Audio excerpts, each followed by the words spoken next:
हाय everyone, welcome और welcome back to this YouTube channel. मेरा नाम है सिमरन और आज की वीडियो ना रिसोर्सेज के ऊपर बेस्ड होने वाली है। बेसिकली मैं तुम्हें बताऊंगी कुछ फ्री और पेड रिसोर्सेज के बारे में, और जो पेड रिसोर्सेज होंगी वो भी अफोर्डेबल ही होंगी। जब हम नीट एस्पिरेंट होते हैं तो हमारे दिमाग में ऐसे क्वेश्चंस होते हैं, हमें किस लेवल के क्वेश्चंस करने चाहिए। जो सबसे बड़ा क्वेश्चन होता है जिसमें से कि जेई एडवांस और जेई मेंस के लेवल के नीट वाले बच्चों को करने चाहिए क्वेश्चंस या नहीं।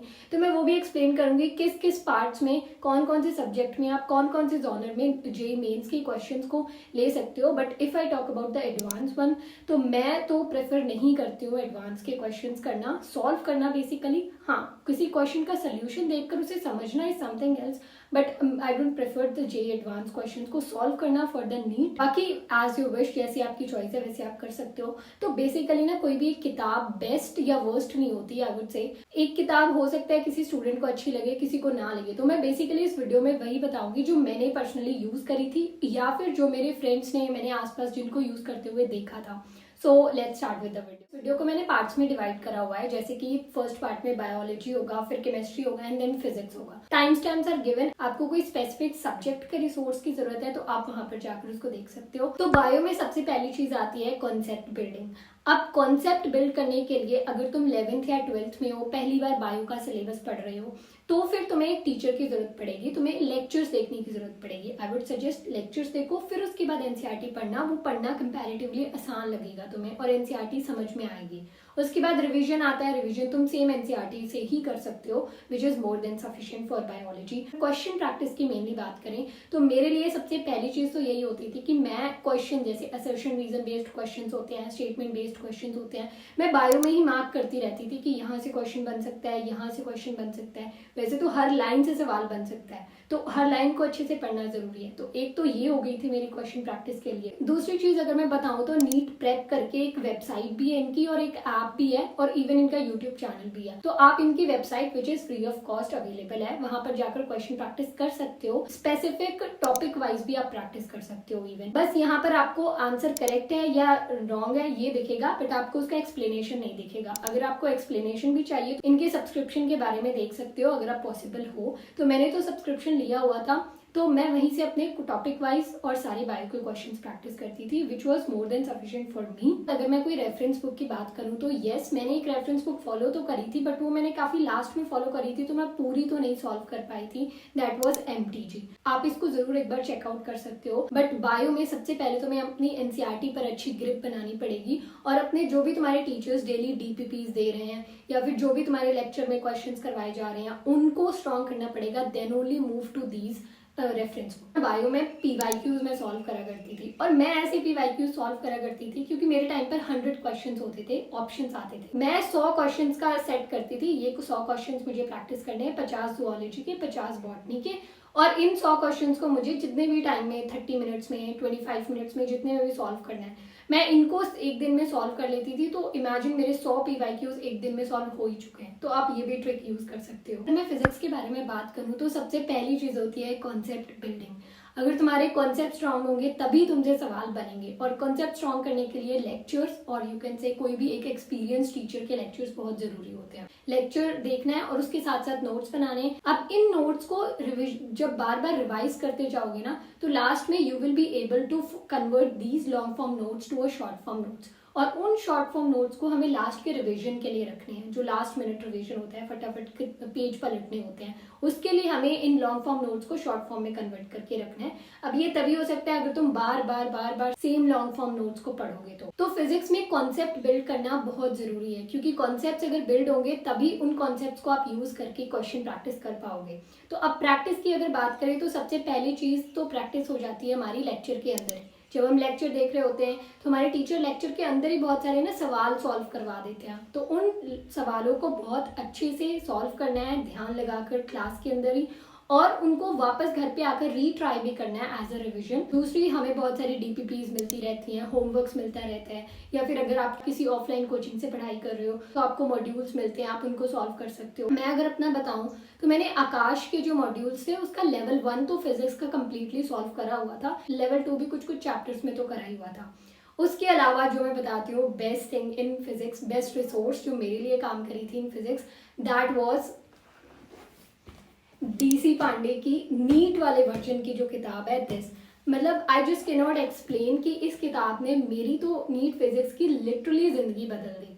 वॉट हैपन, होता कुछ ऐसा था कि जब मैं 11th और 12th में थी तो मेरे फिजिक्स हार्डली 120 नंबर ही टच करते थे फिजिक्स में, हार्डली वो भी। तो मैंने अपने 12th के लास्ट में ना, मेरी एक फ्रेंड थी, उसने मुझे ऐसी ये वाली बुक रिकमेंड करी थी और उसके पास थी, तो हम दोनों इकट्ठे बैठकर सॉल्व किया करते थे ये किताब। तो बहुत ही लास्ट में सॉल्व करी थी, तो बहुत ही कम सॉल्व कर पाई थी, बट मुझे इस किताब के बारे में 12th के लास्ट में पता चल गया था। तो जैसे ही ड्रॉप ईयर में मैंने पढ़ाई शुरू करी, मैंने स्टार्टिंग में ये बुक ऑर्डर कर दी थी। एंड ट्रस्ट मी, अगर मैं पर्सनल लेवल पर बताऊं तो अगर आपके 100 भी टच नहीं हो रहे फिजिक्स में या 120 टच नहीं हो रहे, definitely do try this book out. ये बहुत ही बिगनर फ्रेंडली है। और दूसरी चीज़, इस बुक में ना सिर्फ ये ऐसे नहीं कि ऑप्शंस के फॉर्म में आंसर दिया हुआ है कि ए ऑप्शन करेक्ट है, बी ऑप्शन करेक्ट है। इसमें हिंट्स और एक्सप्लेनेशन करके एक अलग कॉलम बना हुआ है, उसमें तुम्हें एक्चुअल में उसका पूरा सोल्यूशन दिया हुआ है कि ये क्वेश्चन कैसे सॉल्व होगा। तो मुझे लगता है ये बिल्कुल बेस्ट चीज़ है। बट हाँ, अपडेटेड वर्जन ही लेना। मेरे टाइम पर तो ये कुछ 650-700 के आसपास आई थी, but it is worth the money, मैं तो यही कहूँगी। नीट प्रेप का मेरे पास क्वेश्चन बैंक तो थी, वहाँ से मैं क्वेश्चन प्रैक्टिस करती रहती थी। ये सारी चीज़ें आप डन कर देते हो तो उसके बाद आई वुड सजेस्ट एक काफ़ी अच्छी किताब है HC वर्मा। बट ये जो किताब है ना, ये बिल्कुल भी बिगनर फ्रेंडली नहीं है। अगर आप बिल्कुल ही स्टार्टिंग से ही फिजिक्स पढ़ने की कोशिश कर रहे हो, आपने कोई किताब पहले से सॉल्व नहीं करी है, तो ये थोड़ी सी मुश्किल होगी। हालांकि इसके क्वेश्चंस बड़े अच्छे हैं सॉल्व करने के लिए, तो आप थोड़ी सी और प्रैक्टिस करने के बाद इसको स्टार्ट करना। एक और किताब थी जो मैंने तो बिल्कुल भी सॉल्व नहीं करी थी, एररलेस, बट इसके बारे में मैंने बहुत सुना था, हमारे एक टीचर ने भी बताया था और हमारे कोचिंग में बहुत सारे बच्चे इसको सॉल्व किया करते थे। तो येस, यू कैन सी, अगर तुम्हें ठीक लगती है तो ये। अब मैं बताती हूँ जेईई मेंस के बारे में। तो ओके, अगर आप नीट की तैयारी कर रहे हो तो जेईई मेंस लेवल के सवाल आप फिजिक्स में डेफिनेटली ट्राई कर सकते हो। ऑब्वियसली लास्ट चॉइस तो तुम्हारी ही रहेगी, बट अगर मैं करंट नीट की तैयारी कर रही होती तो I would have skipped the JEE advance वाले क्वेश्चंस। और जेईई मेंस में तो बेसिकली मैंने तो अपने टाइम पर तो PYQs ही सॉल्व करे थे जेईई मेंस के। और लास्ट में फिजिक्स का सबसे बेस्ट और सबसे अच्छी चीज रहेगी PYQs। अब मैंने ना अपने फर्स्ट अटेम्प्ट में बहुत ज्यादा PYQs नहीं सॉल्व करे थे, क्योंकि मैं ऐसा सोचती थी ये सवाल आ चुका है तो सेम सवाल क्यों आएगा। अगर सेम सवाल आ जाता है तो फिर एक तरीके से वो तो लीक हो गया ना सवाल, तो क्यों ही देंगे ये लोग सेम सवाल। बट ऐसा नहीं होता है, सेम सवाल ना आए लेकिन सेम कॉन्सेप्ट आ सकता है, तो उस सेम कॉन्सेप्ट से सवाल आ सकते हैं और हमें आइडिया लगता है उस इंसान के दिमाग का जो पेपर सेट कर रहा है कि कैसा पेपर आगे आने वाला है। बट डोंट स्किप PYQs, क्योंकि ये बहुत जरूरी होते हैं, इससे तुम्हें काफी पेपर की एनालिसिस मिलती है। केमिस्ट्री के बारे में अगर बताऊं तो केमिस्ट्री में 3 पार्ट्स हैं, ऑर्गेनिक, इनऑर्गेनिक और फिजिकल। तीनों को एक एक करके देखते हैं। तो सबसे पहले फिजिकल केमिस्ट्री, ये मोस्ट ईजीएस्ट पार्ट लगता था मुझे तो मेरे टाइम पर, कि ये सबसे बेस्ट पार्ट था और सबसे ईजीएस्ट पार्ट था केमिस्ट्री में। तो इसमें सबसे पहले कॉन्सेप्ट बिल्डिंग, ये मोर लाइकली जो है फिजिक्स की तरह होती है। इसमें कॉन्सेप्ट्स होते हैं, इसमें सॉल्यूशंस हमें करने होते हैं, तो इसको हम उसी अप्रोच से लेकर चलेंगे। सबसे पहले कॉन्सेप्ट बिल्ड करने हैं, जिसके लिए तुम्हें लेक्चर्स की जरूरत है। अगर नहीं देखे हैं तो do watch and make notes, और फिर इन नोट्स को ना फॉर्मूला शीट्स में कन्वर्ट कर लेना। और इसमें मोस्टली फॉर्मूला बेस्ड क्वेश्चंस ही आते हैं। फॉर्मूला शीट्स को पढ़ते रहो और NCERT पढ़ते रहो, ये ही तुम्हें काफी अच्छा स्कोर करवा देगी फिजिकल केमिस्ट्री में। हाँ, लेकिन फॉर्मूला शीट्स के साथ साथ ना तुम्हें यूनिट्स और उनका कन्वर्जन भी बहुत अच्छे से आना चाहिए। अलग अलग यूनिट्स पता होनी चाहिए। प्रेशर की अगर यूनिट पास्कल है तो तुम्हें ये भी पता होना चाहिए कि उसकी यूनिट ATM भी है, और ATM को पास्कल में, पास्कल को ATM में कैसे कन्वर्जन करना है, ये चीजें काफी अच्छे से आनी चाहिए।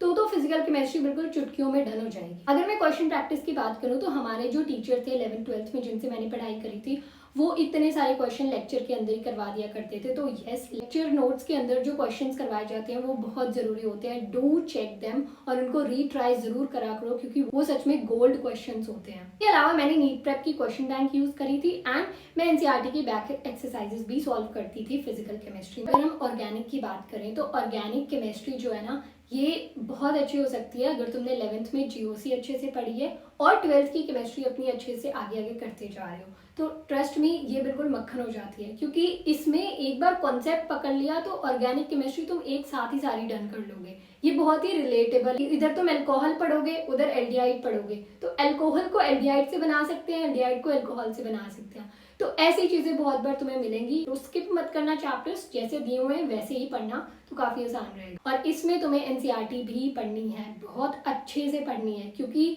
ऑर्गेनिक के NCERT में बहुत यूजफुल इंफॉर्मेशन दी हुई है जिससे कि डायरेक्टली सवाल उठकर तुम्हारे पेपर में आ सकता है। ऑर्गेनिक में तो लिटरली टीचर्स बहुत सारे क्वेश्चंस लेक्चर के अंदर ही करवा देते हैं। लेक्चर नोट्स के जो क्वेश्चंस हैं उनको अच्छे से पढ़ना है, उनको रीट्राई करना है। उसके बाद एनसीईआरटी में कुछ टेक्स्ट क्वेश्चंस होते हैं या फिर कुछ सॉल्व्ड एग्जांपल्स होते हैं और बैक एक्सरसाइजेस, इन सबको अच्छे से सॉल्व करना है। बैक एक्सरसाइजेस मैंने सारी की सारी ही सॉल्व करी थी ऑर्गेनिक केमिस्ट्री में तो। एंड ऑर्गेनिक में आप जेईई मेंस के क्वेश्चंस भी ट्राई कर सकते हो क्योंकि उससे बहुत अच्छा कॉन्फिडेंस बिल्ड होता है और उससे काफी अच्छी नॉलेज मिलती है। मैंने नीट प्रेप के क्वेश्चन बैंक यूज करी थी, जो मैं पहले ही बता चुकी हूँ। ये तो मैंने तीनों सब्जेक्ट्स में यूज करी थी। मैंने ऑर्गेनिक एक और जगह से पढ़ी थी, दैट वाज कि पंकज सर स्पेशल करके होता है, वहां से भी मैंने क्वेश्चन प्रैक्टिस करे थे। यहाँ पर मैं प्लेलिस्ट की फोटो अटैच कर दूंगी, ये जाकर सर्च करना। इसमें ना सर पंकज सर एक चीज ऐसे लिखते थे, उसके साइड में ऐसे पजल सा बना देते थे कि इससे क्या बनेगा, इससे क्या बनेगा, इससे क्या बनेगा। उसको सॉल्व करने में मजा भी आता था,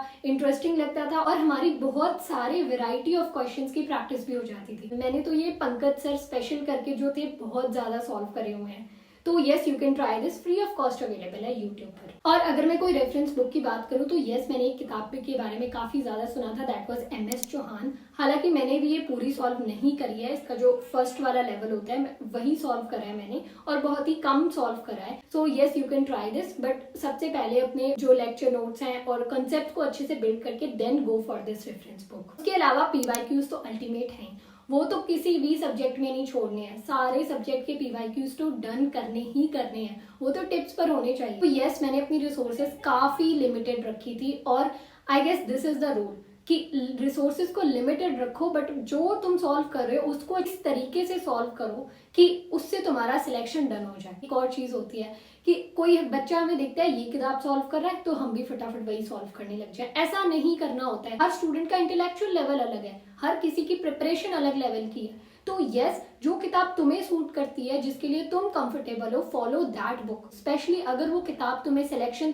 के नियर लेकर जा रही है, दैट मीन्स वो अच्छी किताब है, फॉलो दैट। बहुत सारे ऐसे बच्चे होते हैं जो जेईई एडवांस के क्वेश्चंस पिक कर लेते हैं, फिर उनसे होते नहीं है, वो डीमोटिवेट हो जाते हैं। देखो, हम नीट एस्पिरेंट्स हैं, हमारे पास कोई भी major subject as a maths नहीं है। जब हम मैथ्स मेजर सब्जेक्ट पढ़ ही नहीं रहे हैं तो फिर बहुत सारी ऐसी कैलकुलेशंस आएंगी, बहुत सारी ऐसी चीजें आएंगी जो शायद हमसे ना सॉल्व हो। तो डीमोटिवेट होने की जरूरत नहीं है, नीट लेवल का ही सॉल्व कर लें। I guess that is what we need. NEET में प्रिपरेशन करते टाइम हमें ऐसी प्रिपरेशन करनी है कि हम सिलेक्शन तक पहुंच जाए। उसके अलावा हमें बहुत ज्यादा मास्टरमाइंड बनने की जरूरत नहीं है, तो डीमोटिवेट होने की बिल्कुल जरूरत नहीं है। Follow the book in which you are comfortable और वो किताब तुम्हें सिलेक्शन के पास लेकर जा रही है। And that's it, this was all about the video. मैं मिलती हूँ तुम्हें नेक्स्ट वीडियो में। Till the time, bye bye.